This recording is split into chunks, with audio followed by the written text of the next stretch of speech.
Want to know the latest in soccer? Then listen to the Golden State Media Concepts Soccer Podcast. From MLS, the World Cup, and the Premier League, we've got you covered. The latest updates, the hottest matches, and news on the league's top players. It's the Golden State Media Concepts Soccer Podcast. David Beckham scores the goal to take England all the way to the World Cup finals.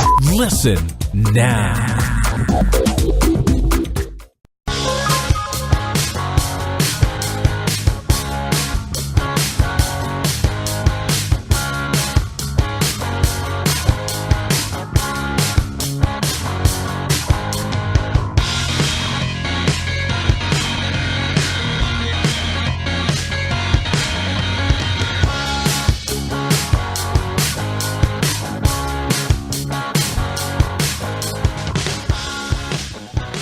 Thank you for listening to the Golden State Media Concepts Soccer Podcast, where we discuss all of the news in the world of soccer. As always, my name is Ben Brown. We are back in the studio on a Monday.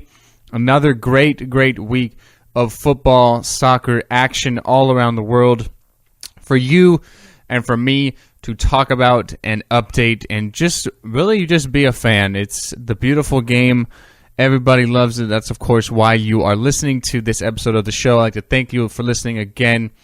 And let's get right into it. In the first segment of the show, we're going to be talking a lot about the African Cup of Nations tournament, which concluded yesterday with, as you can see in the title of the episode, the champions of Africa are Cameroon.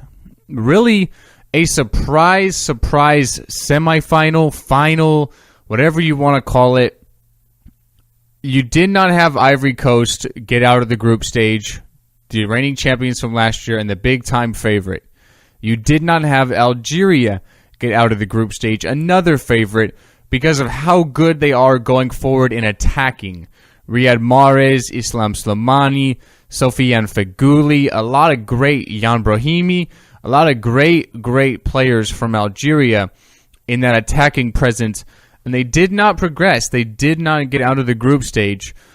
So it was kind of a surprising AFCON. I'm not going to lie. A lot of great teams and storylines, but a lot of the teams you would have and nations you would have expected to be there weren't really the case. But yesterday we had the final. It was Cameroon taking on Egypt. These two teams got to the final. Egypt winning on penalty kicks against Burkina Faso 2-2. And then you have Cameroon defeating Ghana 2-0. Really surprising there. Even going back to their game before that, they had beat the Senegal on penalty kick. Senegal, one of the favorites of the whole entire tournament. You got to say Sadio Mane of Liverpool, one of the best players of the tournament. Really a standout performer there. And then you have Cameroon. A lot of top players from Cameroon turned down the option to even play in this tournament. Think about Joel Matip, who plays for Liverpool as well. He's a Cameroon international. He turned down the chance to play for this team. And you really had a lot of unknown, no names playing for Cameroon. But nevertheless, yesterday they get it done. They win at 2-1 against Egypt. They come from behind because Mohamed El Neni of Arsenal and Egypt opened the scoring in the 22nd minute. He scored from a really tight angle, really went near post on the keeper, and just kind of powered it by him to give the Egyptians the 1-0 lead in the 22nd minute. But then Nicholas Nkulu equalized in the 59th minute. And then in the 88th minute, you have Vincent Aboubakar with the game-winning goal. Aboubakar, of course, playing for Lyon in France. The 88th minute winner to give Cameroon the 2-1 win over Egypt. So congratulations go out to Cameroon.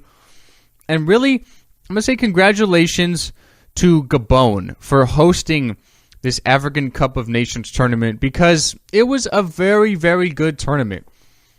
I say it was very successful and one of the best tournaments, international tournaments we've seen this year. Well, basically this calendar year in soccer because we've seen 3 of them. We've seen the European Championships. We see the AFCON every year. Then we saw the Copa America this year because it was the 100th anniversary. Copa America usually once every 4 years. But we had it back-to-back years because it was the 100th anniversary, the Copa America Centenario. So honestly, I feel like the AFCON performed up there with the others, and it doesn't have nearly the star power, although there are some great players, a lot of stand-up performers from this tournament. Mohamed Salah played fantastic for Egypt. You had Sadio Mane playing really good for Senegal. Andre Ayew and Jordan Ayew played really well for Ghana, although they did fall in fourth. Burkina Faso did finish third. They won the third place game. So a lot of great performers in this tournament as well. A lot of guys who really stood out. You had Pierre-Emerick Aubameyang for Gabon, although he got bounced in the first round. He did have 2 goals through 3 games, so he played really well as well. So I feel like they really held their own and really did well in regards to hosting a tournament, which, I mean, for the African teams, they don't really get nearly as much publicity and sort of notoriety as the Latin American teams and the teams in Europe. So I feel like they did a really good job. I mean, they really, really put on a great tournament, and it was really a successful tournament. So my hats off and congratulations go out to Cameroon. Really an underdog story. Underdog final, really. I feel like if either of these nations, Egypt or Cameroon, had won the game, we would be saying the same thing. Kind of a surprise. I would have expected Ghana to win, but they got knocked off by Cameroon. So credit to them. They beat Senegal, who were probably the best team left at the time. They beat Ghana, who in my eyes were the best team left at the time. So you got to give credit to Cameroon. They really came from behind and surprised a lot of us and stole the AFCON 2017 trophy. So congrats to them go out for Cameroon winning the African Cup of Nations. Before we conclude the segment, I want to talk very, very briefly about the winter transfer period. It is now over. It ended last Tuesday. Of course, February 1st at 11 in Europe is the deadline to get all transfer deals done. A few of the small transfer day deadline deals. Mamadou Sakho of Liverpool, who has really been an outcast at Liverpool ever since Jurgen Klopp came in last year. He's been an outcast there. He hasn't really played, hasn't played at all this entire year. He transfers out to go to Crystal Palace, so hopefully he can work his way into the squad for the Eagles, who are really, really fighting a relegation battle right now. We'll talk about them in the Premier League segment of the review next segment. So, I mean, they're really, really fighting for a relegation spot. They played really bad on Saturday against Sunderland, so we'll have to see how that go. No real big name deals went down this winter, but just sort of a recap. I mean, Dimitri Payet did finally leave West Ham. He went back to Marseille, which is his hometown club. Julian Draxler did leave Wolfsburg and go to PSG. So he's been playing really well for PSG as well. He's been playing out on the left side instead of his central midfield role. So he's been playing out on the left side. He's been playing really, really well for PSG as they try to move up the table and battle Monaco and Nice. They're kind of in a 3-team race right now in Ligue 1. So for Julian Draxler to get his move away from Germany and into France, he's been doing really well so far this month for Paris Saint-Germain. So I'm interested to see how he will do going forward for the next couple of years at PSG. Hesse, who was a member of PSG, he returns back to La Liga. He is on loan at Las Palmas. So, I mean, PSG making some moves this year, and they really had a whole different shift as they brought in Unai Emery from Sevilla, brought in Gregor Krychowiak as well from Sevilla. So they had really a whole different shift, and you can see that Emery's still trying to really mold his squad together at the French capital, and he's not really having the immediate success that PSG have had accustomed under Laurent Blanc the last few years. So it's taking him some time, and hopefully he can build this squad the way he wants to, kind of working from the ground up in a way. He's bringing in a lot of new talent, brought him Hatem Ben Arfa as well in the summertime. So it'll be interesting to see what happens, and I'll be really interested to see what happens this summer, because especially at some of the more high-profile positions, because this summer could be really, really interesting. I feel like last summer they had a few big deals, which you normally see. You don't see a whole lot of movement, but just normally a few big deals. Paul Pogba with the record transfer ever. Gonzalo Higuain moving from Napoli to Juventus. So you see some big-name moves, but this summer could be really, really interesting at a lot of different clubs. You have Pierre-Emerick Aubameyang at Dortmund. Is he going to maybe Real Madrid? You have a lot of talk there. if possibly he goes to Real Madrid, you have Karim Benzema, you have Alvaro Morata, and you have Pierre-Emerick Aubameyang. You have to imagine at least one of those guys, Morata or Benzema, could be on their way out. Benzema's 29 years old, Morata's only 24. So you have a little bit of an age gap there for Benzema, so that means he could be on the out if possibly Aubameyang goes from Dortmund to Real Madrid. He is a big fan of the club. He mentioned if he ever leaves Dortmund, it's because he's going to Real Madrid. So there's a chance there. Sergio Aguero is kind of losing his spot at Manchester City right now because of how well Gabriel Jesus has done in his 2 starts. We'll kind of update that on the Premier League segment as well next. But so there could be some talks there. I mean, it's going to be a very, very interesting summer. There's always players that are ready to leave their clubs in the summertime. And I'm honestly just excited. The winter transfer window kind of reminds me of little teas because you don't get too much. You get a lot of rumors. You get a lot of talks. But nothing too major really comes out of the winter transfer window. So it's kind of a little tease to get ready for June and July and August and even the first day of September. So I'll be interested to see what happens in the summertime. But nevertheless, we are done with transfers until then. And we are done with this segment until after this commercial break here at the Golden State Media Concepts Soccer Podcast. Next, we're going to be talking about the top performances and games from across Europe this weekend. Napoli continue to roll in Italy, and Arsenal's really, really bad week in England. Right after the break, guys, at the Golden State Media Concepts Soccer Podcast. Tired of searching the vast jungle of podcasts? Now listen close and hear this out. There's a podcast network that covers just about everything that you've been searching. Hey! The Golden State Media Concepts Podcast Network is here. Nothing less than a podcast bliss with endless hours of podcast coverage. From news, sports, music, fashion, cooking, entertainment, fantasy, football, and so much more. So stop lurking around and go straight out to the Golden State Media Concepts Podcast Network. Guaranteed to fill that podcast itch. Whatever it may be. Visit us at www.gsmcpodcast.com. Follow us on Facebook and Twitter, and download us on iTunes, SoundCloud, and Google Play.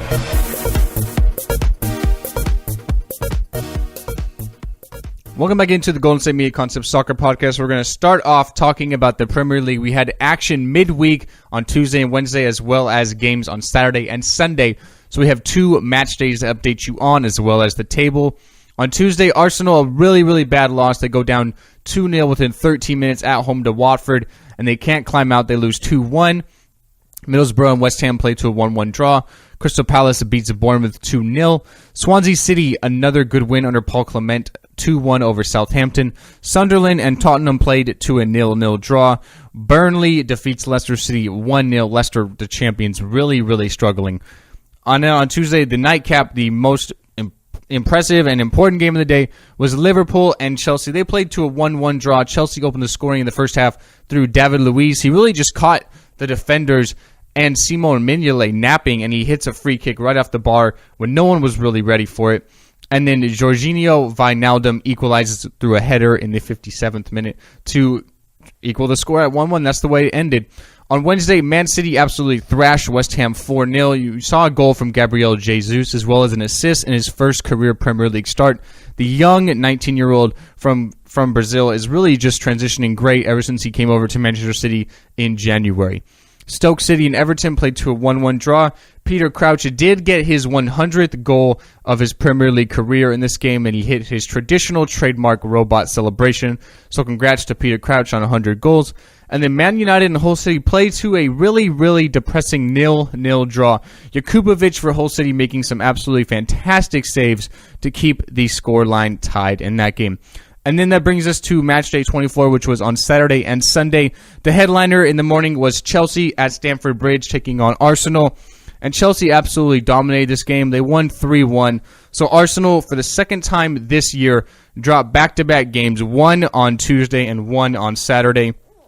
And really, this puts them 9 points back of Chelsea and really eliminates any chance they had of a title challenge. Bad loss to Watford, and then a really bad loss to Chelsea.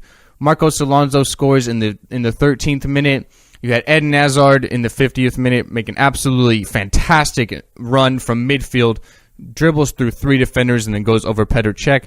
And then things get worse for Cech as he gifts a goal to Cesc Fabregas, Arsenal club legend. So not too good there. Watford pick up their second win in as many games against Burnley, 2-1. West Ham defeat Southampton 3-1. Everton 6-3 over Bournemouth. Romelu Lukaku with the fastest goal in Premier League history in 30 seconds, which is tied with Pedro of Chelsea, who got that last year against Manchester United. Romelu Lukaku had 4 goals in this game. Everton absolutely thrashed Bournemouth 6-3. West Brom pick up a win 1-0. And then Liverpool yet again. Bad result for Liverpool. They dropped to Hull City 2-0 on the road. Liverpool are winless in the Premier League in 2017. Winless in all comps, actually, in 2017. Jurgen Klopp and company really want to go back to 2016 really, really bad. They just simply can't get a win, and they're really out of the title race as well. Crystal Palace, bad loss to Sunderland. They lose 4-0. Sunderland was up 4-0 at the half as well. A couple of goals there for Jermaine Defoe in extra time in the first half. Tottenham get a 1-0 victory over Middlesbrough, a penalty goal for Harry Kane. And on Sunday, Manchester City win 2-1 over Swansea. Gabriel Jesus with the winner in the 92nd minute. He had 2 goals in the game. So in 2 Premier League starts, he has 3 goals and 1 assist. And he's really forced Sergio Aguero to the bench. And as I mentioned in the transfer segment, you could have Sergio Aguero possibly on his way out of Manchester City. Of course, I'm just speculating. It makes a lot of sense. Gabriel Jesus is only 19 years old. He's already tearing up the Premier League through 3 games he's played in. And he's forcing Aguero to the bench. So you don't need both of them there. And Jesus looks like the future in my eyes. So there is some speculation going about where Aguero could go. Reports are he is happy at Manchester City, but if he's sticking to the bench, how happy is he going to be going forward? And then the last game in matchday 24 for the Premier League was Manchester United pick up a 3-0 win over the champions Leicester City. Henry Mkhitaryan and Zlatan Ibrahimovic score 2 minutes apart in the first half, and then Juan Mata scores his 34th goal for Manchester United to win 3-0. So when you look at the table, you have really a fight at kind of both ends of the spectrum here. Chelsea are 9 points clear of second place Tottenham, 59 points and 50 for Tottenham. Manchester City are in third with 49. Arsenal in fourth with 47. Liverpool in sixth with 46. You have Manchester United in sixth with 40. And then you have Everton in seventh with 40 points. They're technically even in that top 6 race, but it's really the race for top 4. You have second and sixth divided by only 5 points as they really just battle for those Champions League spots. And then on the other side of the table, you have Sunderland in last with 19. Crystal Palace second to last with 19 as well. Then you have Hull with their win over Liverpool. They jump up to 20 points. They're still in the relegation zone, but there's a battle because Swansea City, Leicester City, and Middlesbrough, so 17, 16, and 15, all have 21 points. So you have 6 teams separated by 2 points for those last 3 spots to go down to the championship in Division 2. So it's going to be interesting as we battle on with 14 games left in the Premier League season. We're going to turn over to the Bundesliga now. On Friday, Hamburg defeated Bayer Leverkusen 1-0. On Saturday, Bayern Munich, a really, really bad result. They drop points. They draw with Schalke 1-1. Hertha Berlin beat Ingolstadt 1-0. Borussia Mönchengladbach defeat SC Freiburg 3-0. Hoffenheim returned to their winning ways after their first loss of the season to RB Leipzig last week. They beat Mainz 4-0. FC Cologne beat Wolfsburg 1-0. FC Augsburg defeat Werder Bremen 3-2. Eintracht defeat Darmstadt 2-0. And the big winners of the week in the Bundesliga are Borussia Dortmund. They defeat RB Leipzig for their second loss of the season 1-0. An absolutely fantastic run from the young wonder kid Ousmane Dembele. He runs through 3 defenders, dribbles around them all, and crosses into the only goal of the game, his 17th of the season for Pierre-Emerick Aubameyang, which is tops in the Bundesliga. Aubameyang missed time by playing for Gabon at the African Cup of Nations and is still the top goal scorer in the Bundesliga. Dembele picks up his 8th assist of the season, 6 of them to Pierre-Emerick Aubameyang. He's having a fantastic year. I mean, the kid's only 19 years old. It's only a matter of time before he goes to Real Madrid or Barcelona. I'd probably imagine Barcelona. I love watching him. He's fantastic, especially with both of his feet. Unbelievable dribbler of the ball. He's a pure joy to watch. If you have not watched Ousmane Dembele for Borussia Dortmund. Make sure you do that. So Dortmund jump up from 7th to 4th in the Bundesliga table. They're at 34 points. But Bayern Munich still stay top, and they actually extend their league atop the Bundesliga. They have 46 points. RB Leipzig in 2nd with 42 points. Eintracht in 3rd with 35. And then Dortmund and Hoffenheim, as I mentioned, both with 34, 4th and 5th. Then you have Berlin in 6th with 33. You have SC Cologne in 7th with 32. At the bottom of the table, you have Darmstadt with only 9 points, Ingolstadt with 15, and Hamburg with 16, as well as Werder Bremen with 16. So it's going to be a little battle there at the bottom of the Bundesliga table as well. Let's take you over to talk about Serie A really quick. Serie A, Fiorentina pick up a 2-1 victory over Pescara on Wednesday. On Saturday, Napoli with a 7-1 victory over Bologna. You had hat tricks from Dries Mertens and Marek Hamšík both in the same game. Mertens is absolutely playing fantastic in that striker role for Napoli. He has 12 goals in his last 8 games, including the hat trick on Saturday. He is definitely one of the standout performers this year in Serie A. Sampdoria pick up a victory over AC Milan. AC Milan really struggling lately. Lost a couple of games in a row. They lost 1-0. Chievo and Udinese played to a 0-0 draw.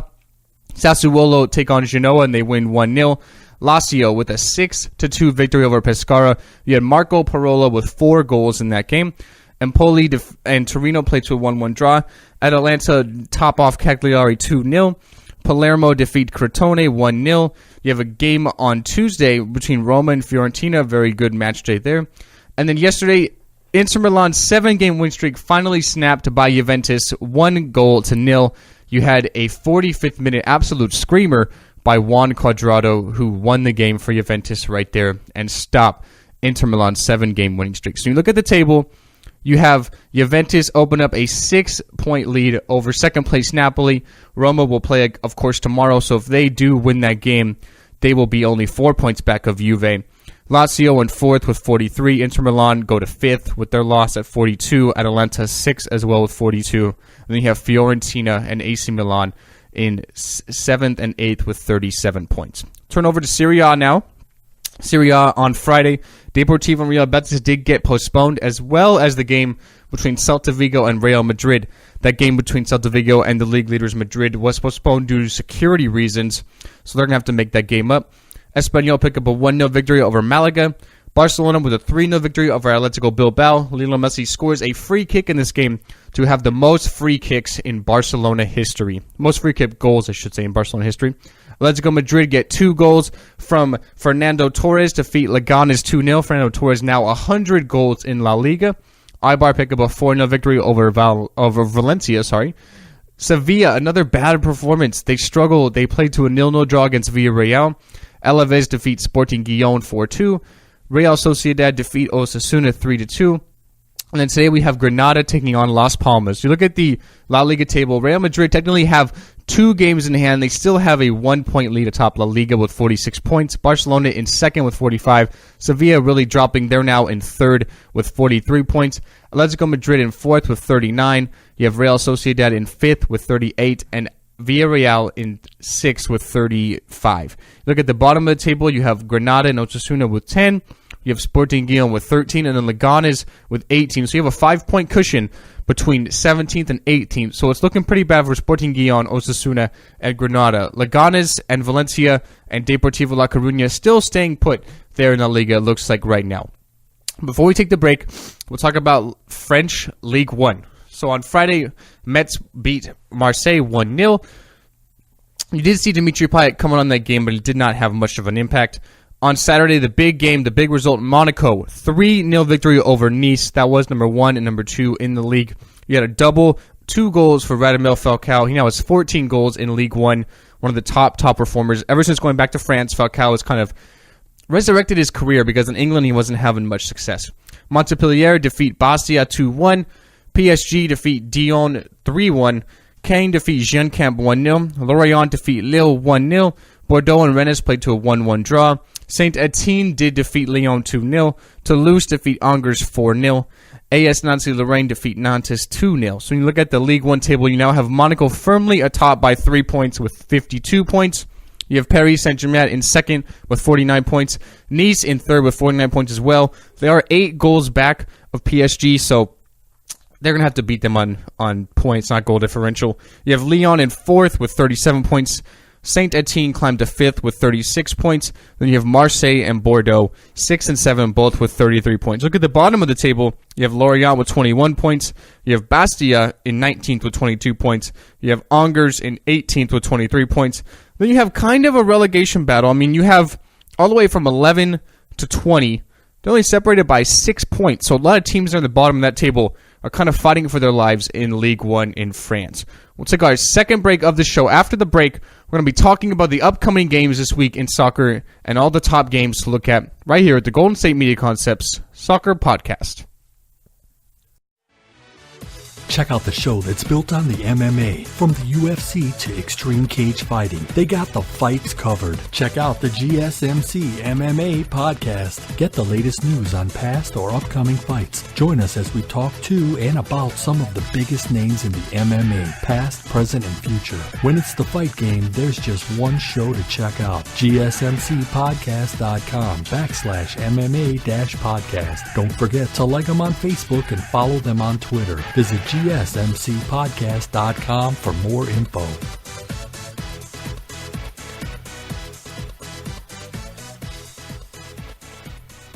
Welcome back into the Golden State Media Concepts Soccer Podcast. We're about to end the show, but first, we're going to look ahead to this upcoming week in the top leagues around Europe. Arsenal will take on Hull in the Premier League on Saturday.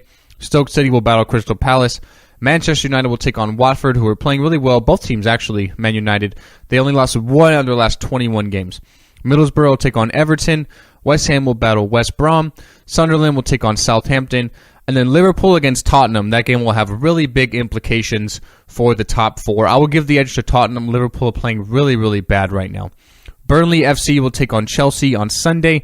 Swansea City will take on Leicester. A really important game there at the bottom of the table. And then on Monday, Bournemouth will battle against Manchester City. We're going to look over at the Bundesliga now. So on Friday, Mainz will take on Augsburg. On Saturday, Darmstadt will take on Borussia Dortmund. See if they can continue climbing their way up the Bundesliga table. Bayer Leverkusen will take on Eintracht. RB Leipzig will battle against Hamburg. Ingolstadt will take on Bayern Munich, who are the league leaders.